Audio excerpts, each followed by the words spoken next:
రవాణా మరియు బీసీ సంక్షేమ శాఖ అధికారులతో కలిసి గ్లోబల్ సమ్మిట్ ఏర్పాట్లను పర్యవేక్షించారు మంత్రి పొన్నం ప్రభాకర్. గ్లోబల్ సమ్మిట్లో రవాణా శాఖ కీలక పాత్ర పోషిస్తుందని అంటున్న మంత్రి పొన్నం ప్రభాకర్తో మా ప్రతినిధి Hema face to face. Telangana ప్రభుత్వం చేస్తున్నటువంటి కార్యక్రమాలు గ్రామానికి చేరాలన్నా, తెలంగాణ ఖ్యాతి ప్రతి ఒక్క ఇంటికి చేరాలన్నా ప్రత్యేకమైనటువంటి పాత్ర పోషించేది రవాణా శాఖ. ప్రస్తుతం మనతో పాటు రవాణా శాఖ మంత్రి పొన్నం ప్రభాకర్ ఉన్నారు. సార్, గ్లోబల్ 2047 అనేది చాలా అసలు లాంగ్ టర్మ్. అసలు ఎందుకు ఈ నినాదం తీసుకోవడానికి రీజన్? అబ్దుల్ కలాం గారు కూడా చెప్పినారు, కళలు కనాలని నిజం చేసుకోవాలి. ప్రధానమంత్రి నరేంద్ర మోడీ గారు కూడా వికసిత్ భారత్ పెట్టినారు. ఈ పోటీ ప్రపంచంలో హైదరాబాద్కు ఉన్నటువంటి స్కోప్, అవకాశాలు, భూమి అవైలబుల్ కావచ్చు, వాతావరణం, ప్రకృతి, నేచర్ కావచ్చు, నీటి సౌకర్యం కావచ్చు, ఇక్కడ ఉన్నటువంటి ప్రత్యేక పరిస్థితులు వీటన్నిటికీ అనుకూలించడంతో ఇప్పటికే మనం ఏరోస్పేస్ రంగంలో కావచ్చు, ఫార్మా రంగంలో కావచ్చు, ఐటీ రంగంలో కావచ్చు, ఇట్లా టూరిజం రంగంలో చాలా అవకాశాలు ఉన్నటువంటి రాష్ట్రం.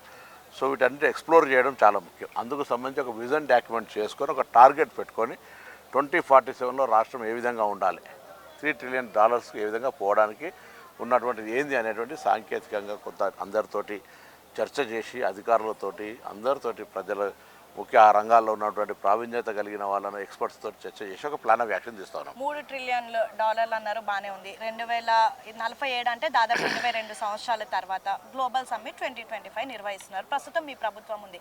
కేవలం దేశానికే పరిమితం కాకుండా మొత్తం ప్రపంచ దిగ్గజాలను ఇన్వైట్ చేయడానికి ముఖ్య ఉద్దేశం ఏంటి? తెలంగాణ ఉన్నటువంటి సౌకర్యాలు, తెలంగాణ ప్రపంచంలో ఈరోజు హైదరాబాద్కు సంబంధించిన నగర యొక్క అవకాశాలు, ప్రపంచంలో పోటీ పడేంత అవకాశాలు ఉన్నటువంటి నగరం. మిగతా వారి దగ్గరకు పోతే వాతావరణము, సముద్రము, పొల్యూషను, రకరకాల భూమి లేకుండా, ట్రాఫిక్, రకరకాల అంశాలున్నాయి.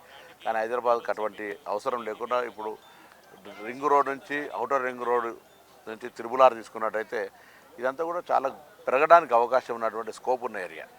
సో దాన్ని మనం పుష్ చేస్తే, దాన్ని కొంత ముందుకు తీసుకుపోయినట్టయితే అద్భుతంగా అభివృద్ధి కాగలుగుతుంది. కాబట్టి ఇటు వ్యవసాయ రంగానికి మనం ఉన్నది, అటు మైనింగ్ రంగానికి ఉంది, ఇటు ఫార్మా, ఇట్లా అన్ని రకాలుగా వీటన్నిటికీ అనుసంధానం చేయడానికి మీరు అన్నట్టు రవాణా వ్యవస్థలో కూడా. సార్, రవాణా వ్యవస్థ కంటే ముందు ఇన్ని రంగాలు పనిచేయాలన్నా సరే, ఇన్ని రంగాలు అభివృద్ధి చెందాలన్నా ప్రధాన పాత్ర పోషించేది మీరున్నటువంటి డిపార్ట్మెంట్. అసలు మీ డిపార్ట్మెంట్ ఈ 2 రోజుల పాటు ఎలాంటి పాత్ర పోషించబోతుంది? 2 రోజుల పాటు కాదు, రాబోయే కాలంలో కూడా 2047 వరకు public transport system, not only RTC, మెట్రోతో సహా పబ్లిక్ ట్రాన్స్పోర్ట్ సిస్టమ్ను వీలైనంత కంప్లీట్గా పబ్లిక్ యాక్సెస్ తెచ్చే ప్రయత్నం చేస్తాను.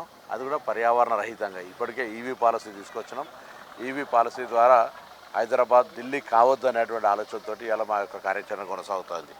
మేము నిజాం కాలం నాటి అల్బియన్ బస్సు అక్కడ మనం ఎగ్జిబిషన్ పెట్టినాం, మధ్యలో ఎర్ర బస్సు, దాని తర్వాత ఈవీ బస్సు. ఇలా ఇవన్నీ కూడా ఏ విధంగా ట్రాన్స్ఫార్మింగ్ అవుతున్నదో ప్రజలకు చెప్పే ప్రయత్నం చేస్తాను. ఇలా ట్రాన్స్పోర్ట్ లక్షల మందిని ప్రతి గ్రామానికి ప్రయాణం చేయగలిగి, అందులో మహిళలకు ఉచితంగా బస్సు ప్రయాణం చేయగలిగేటువంటి ఒక అవకాశం ఇచ్చిన సంస్థ. ఇంకా పబ్లిక్ పూర్తి యాక్సెస్ అవైలబుల్ ఉండే విధంగా చర్య తీసుకునే ప్రయత్నం చేస్తాను. పొల్యూషన్ ఫ్రీ సిటీ అని మీరే అంటున్నారు. ఆల్రెడీ ఇండస్ట్రీస్ అన్ని కూడా రింగ్ రోడ్ అవతలకి తరలిస్తున్నారు. కానీ పొల్యూషన్ ఫ్రీ చేయాలంటే ప్రధానంగా మీ బస్సులు ఏవైతే ఉన్నాయో వాటిని ఏదైతే పొల్యూషన్ ఫ్రీ చేయాల్సి ఉంటుంది, అలాంటిది ఏమైనా ప్రయత్నిస్తున్నారా? అంటే కంప్లీట్గా pollution 100% cure core urban region లోపల ఒక్కటి కూడా డీజిల్ ఇతర బస్సులు ఉండకుండా పూర్తిగా ఈవీ బస్సులు తేవడానికే పిఎంఈ డ్రైవ్ కింద 2800 బస్సులు వస్తున్నాయి. సో దాంతోపాటుగా ఇప్పటికే కొన్ని నడుస్తున్నాయి. మిగతా కూడా 100% బై ఫ్యూచర్ ప్రొక్యూర్ అంతా కూడా ఈవీ బస్సులు హైదరాబాద్ జంట నగరాలకు సంబంధించి పర్యావరణాన్ని కాపాడడానికి. గ్రామీణ ప్రాంతాల్లో అన్ని బస్సులు నడుస్తాయి, ఇబ్బంది ఉండదు. సో ఆ విధంగా రవాణా శాఖలో ఆర్టీసీ పాత్ర, ఆర్టీసీ ప్రగతి, రథచక్రాలు ఏ విధంగా ఈ యొక్క 2047 విజన్లో మా డిపార్ట్మెంట్ యొక్క ప్రజెన్సీ, ఎగ్జిబిషన్, దానికి సంబంధించినటువంటి పురోగతిని తప్పకుండా ముందు వస్తాం. సో ఈ 2 రోజుల పాటు జరిగేటటువంటి సమ్మిట్లో మీ శాఖ నుంచి ఏమైనా డిస్కషన్లో మీరు పార్టిసిపేట్ చేస్తున్నారా? ఉంది. మాకు ఈవీ అండ్ ఈ పొల్యూషన్, దీనికి సంబంధించిన నెట్ జీరోకి సంబంధించినటువంటి అంశం మీద డిస్కషన్ ఉంది. తప్పకుండా సార్, కేవలం రాష్ట్రం, దేశమే కాదు, ప్రపంచం నుంచి కూడా దాదాపు 255 మంది దిగ్గజాలు, 126 సంస్థలు వస్తున్నాయి. సో వాళ్ళందరికీ మీరు మీ సంస్థకు సంబంధించి ఎలాంటి వెల్కమ్ చేస్తారు? రాష్ట్ర ప్రభుత్వం తరఫున అన్ని రకాల వాళ్ళకు ఇక్కడ ఉండబడేటువంటి వాస్తవాన్ని చూపెట్టడము, అవకాశాలను చూపెట్టడము, ప్రభుత్వ సహకారాన్ని చూపెట్టడం ద్వారా తప్పకుండా అందరిని ఆకర్షించగలిగే విధానాన్ని తీసుకొని వస్తాను. సో ఫైనల్గా 2 సంవత్సరాలు పూర్తి చేసుకుంటారు. మొదటిగా దానికి కంగ్రాచులేషన్స్. ఏం చెప్తారు సార్ పబ్లిక్కి? 2 సంవత్సరాలుగా పాత పథకాలను ఏం తీయకుండా కొత్తగా ప్రజలకు అవసరమైన ఉదాహరణకు ఉచితంగా మహిళలకు ప్రయాణం నా శాఖ పక్షాన, చదువుకునే హాస్టల్ పిల్లల యొక్క మెను ఛార్జెస్ని ఇంప్రూవ్ చేయడం కావచ్చు, ఇంటిగ్రేటెడ్ హాస్టల్స్ కావచ్చు, కొత్త యూనివర్సిటీలు కావచ్చు, దాంతోపాటుగా పేదలకు 200 యూనిట్లు కావచ్చు, సన్న బియ్యము రేషన్ కార్డ్స్ కావచ్చు, ఇందిరా మిల్లు కావచ్చు, సన్న వడ్లకు బోనస్ కావచ్చు, రుణమాఫీ కావచ్చు, ఉద్యోగాలు కావచ్చు, వడ్డీ లేని రుణాలు కావచ్చు. ఇట్లా ఆర్థిక సంక్షోభంలో ఉన్నప్పటికీ కూడా ఇన్ని కార్యక్రమాలు చేయగలుగుతాను. ఇంకా 1-2 అంశాలు చేయాలి, ప్రజలకు విశ్వాసం ఇస్తాను, తప్పకుండా వాటిని చేస్తాం. అందుకే ముఖ్యమంత్రి గారు తిరిగే సందర్భంలో చెప్తాను, మేము కూడా చెప్తాను, స్థానిక సంస్థలో కూడా కాలు కట్టెబెట్టేటోడు వద్దు, అభివృద్ధికి సహకరించేటోడు వస్తే గ్రామాలతో సహా అన్ని అభివృద్ధి కాగలిగే అవకాశం ఉంటుంది. కాబట్టి ఆ దిశలో ప్రజలు నిర్ణయం తీసుకోవాలని కూడా కోరుతాను. Thank you sir.